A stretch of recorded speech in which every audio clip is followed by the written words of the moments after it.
Multiplying decimal numbers. Ang pag-multiply ng decimal numbers ay katulad lang din sa pag-multiply ng whole numbers. Ang pagkakaiba lang ay mayroon itong decimal point na dapat mailagay sa tamang lugar. So dito tayo sa unang step. Sabi ng rule, i-arrange natin ang ating decimal numbers. So magsisimula tayo sa ating kanan papunta sa kaliwa ng ating numbers. So start tayo.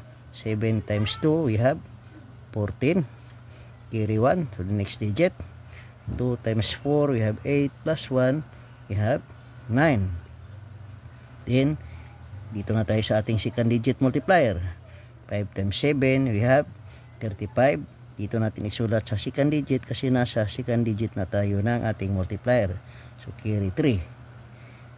5 times 4 we have 20 plus 3 so we have 23. So i-add natin ang ating partial product.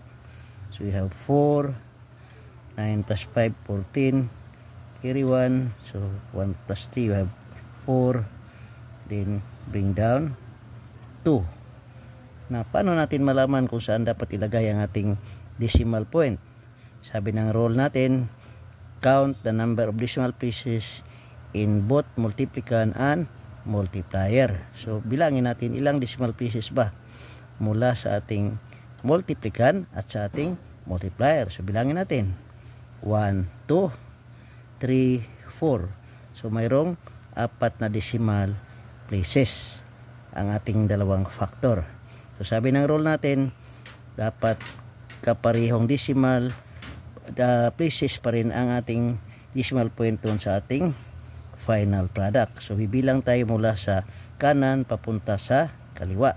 So 1, 2, 3, 4. So dito natin ilagay ating decimal point and maglagay tayo ng 0 bago ang decimal point.